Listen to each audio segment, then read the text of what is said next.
Okay, so get this right. We've got this guy, and he claims he's invented a car that runs on water, and then, bam, he dies right after whispering, "They poisoned me." Yeah. I mean, come on, that sounds straight out of like a bad spy movie or something. It's actually a real-life story. This guy, Stanley Meyer. And today we're going to go deep, like really deep into the mystery of this guy, his life, his invention, and of course, his very suspicious death. And we're going to be looking at, we're basing this whole deep dive on this article. It's from the Park City Prospector, and it's called, get this, Conspiracy Column, Volume 3, The Mystery of Stanley Meyer and His Water-Powered Car. Well, it's definitely a case that just grabs you, doesn't it? I mean, you've got this mix of scientific ambition, right? But then also, like, huge potential impact on the world. Yeah. And then you sprinkle in a little bit of that good old-fashioned conspiracy. It's a recipe for a wild story. Right. Oh, absolutely. I mean, that's why we're here, right? Yeah. So, okay, let's set the stage. Stanley Meyer, he was this inventor. This was back in the 90s. Yeah. And he actually claimed Yeah. that he had figured out how to, like, power a car using nothing but water. He even built a dune buggy to show off his invention. And of course, this attracted a bunch of media attention. Even some investors were interested. And that's when things get really, really interesting. Because, hold on, think about the implications of this for a second. I mean, if you really had a car that ran just on water, that could completely turn the whole global energy market on its head. Oh, yeah, totally. You're talking about the oil companies, governments, entire economies. Like, we've built so much on fossil fuels, you know?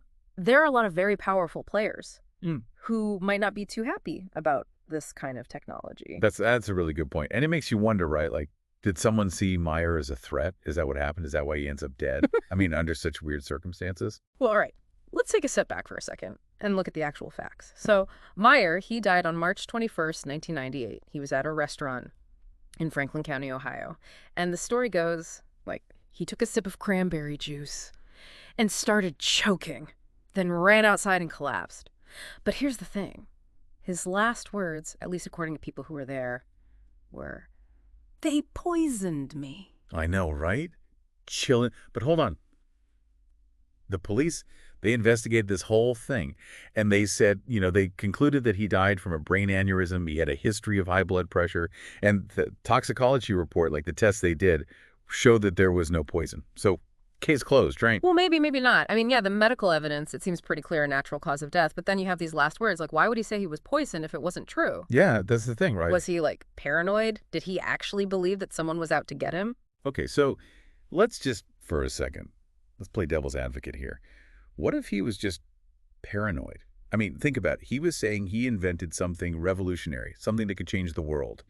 You know, maybe that kind of pressure, that kind of attention, maybe it could mess with anyone's head.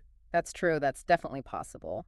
But we also have to think about what he actually invented. I mean, he was claiming to have figured out how to make a car run on water, a concept that, at least on the surface, it seems like it breaks the laws of physics. Right. You can't just pour water into your gas tank and expect your car to run, can you? There's got to be something else going on, some scientific process, something that converts the water into energy somehow. That's exactly where Meyer's claims start to get a little eyebrow raising. He talked about using this process. He called it water fuel cell technology.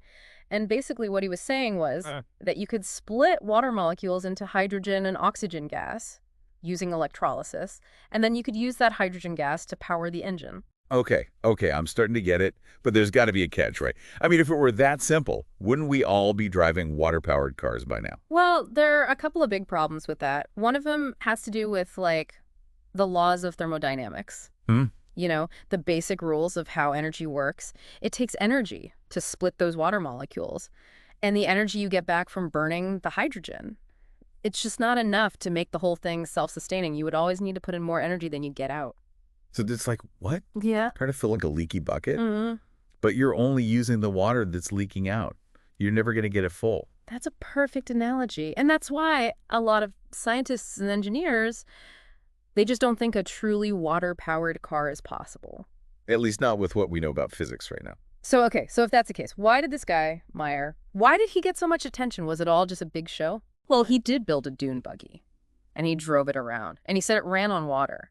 But a lot of people, they were skeptical. They thought maybe he had a hidden tank of hydrogen gas, or he was using some other trick just to make it look like a water-powered engine.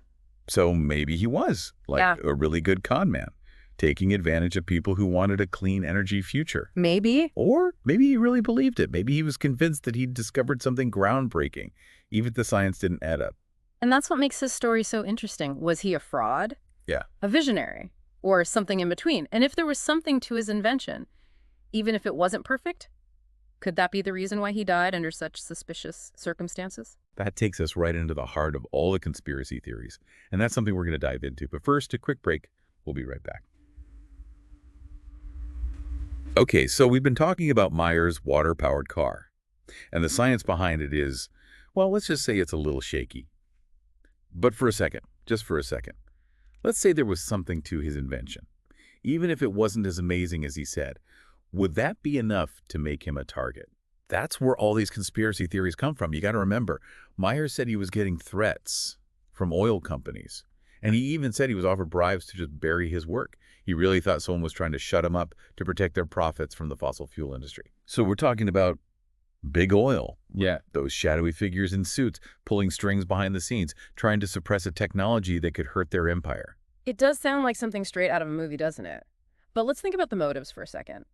I mean, if Meyer's invention, even if it wasn't perfect, if it had any chance of disrupting the energy market, it would be a huge financial threat to a lot of people. Oil companies, gas stations, even car manufacturers. They'd all take a hit. It's like that scene in Who Framed Roger Rabbit. You know, the bad guy wants to destroy the streetcars, so everyone has to buy cars. That's a great comparison. The idea of these powerful forces manipulating technology and markets, just for their own gain. It's something that's happened throughout history. And in Meyer's case, the stakes were incredibly high. Yeah. We're not just talking about money here. We're talking about a potential change in how we power the entire world. Even if a water-powered car worked, wouldn't it still face a ton of obstacles? I mean, think about it. You'd have to change the whole infrastructure. Distribution networks, manufacturing processes. Right. You couldn't just switch from gasoline to water overnight. Absolutely. You're right. There would be huge logistical challenges. And, there would definitely be resistance from those industries that would lose out. And governments would probably get involved, too, trying to regulate or control the technology. And what about, all the unintended consequences? What about all the jobs in the oil and gas industry? And, what about the geopolitical implications? Countries that control oil reserves, they might suddenly be at a disadvantage. It's really complicated. It's a whole web of interconnected systems and interests. And Meyer, whether he knew it or not, he was walking right into the middle of it. Right into the lion's den. Exactly. His invention, real or not, had the potential to shake things up, economically, politically, socially. So let's put it all together. We have this controversial inventor claiming he's got this disruptive technology. Then you have these powerful people who have a reason to want him gone. And then he dies, a suspicious death, with no clear answers. I mean, it's like a textbook case for a conspiracy theory, isn't it? And that's the thing about conspiracy theories. They often pop up when there's no clear information, when the official story has holes in it, when questions are left unanswered. People tend to fill those gaps themselves. They come up with their own explanation. Exactly. They make connections that might not even be there. It's like that game of telephone, where the message gets all messed up as it goes around. That's a good way to put it. The more a story is told and retold, the more exaggerated it gets. Right. And pretty soon you can't even recognize the original truth anymore. It's lost in all the speculation and rumors. And then you add the internet into the mix with its ability to spread information so quickly. Oh, yeah, that's a whole other level. It becomes like a breeding ground for conspiracy theories. It definitely makes it easier for people to connect. People who share these beliefs, they can reinforce each other's suspicions, even if those suspicions are based on, not much evidence. Or even misinformation. Right, exactly. But hold on a second. Isn't it dangerous to just dismiss all conspiracy theories as crazy talk? That's a good point. I mean, sometimes real conspiracies do happen. Yeah, they do. Powerful people do abuse their power. It happens. Corporations do put profits before people. That's true. So we can't just ignore everything. No, you're right. We have to be careful. We have to be able to look at the evidence and decide for ourselves. Not just blindly accept or dismiss everything we hear. Exactly. The key is to ask the right questions, follow the evidence, and be open to the possibility that sometimes the truth is stranger than fiction. So where does that leave us with Stanley Meyer? Do we think he was murdered to protect the oil industry? Or was it just a really bad coincidence? A guy with a controversial invention Yeah. dying from natural causes. Well, this article we're looking at, it doesn't give us a definite answer. It lays out the facts, it shows us different perspectives, and then it basically says, okay, you decide. It lets the reader draw their own conclusions. Right. It's like the author is saying, hey, here's the case. Now you be the detective. You sift through the evidence and come up with your own version of the truth. That's a great way to think about it. And that's what makes this whole thing so interesting. Yeah. It's not about giving us the answers. It's about making us think critically and questioning what we think we know. It's about engaging with the mystery. Exactly. And maybe that's the biggest takeaway from the Stanley Meyer case. Whether he was a genius or a con man or a victim, his story reminds us to be skeptical, to challenge what we think we know, and to never stop searching for the truth, even when it's hard to find.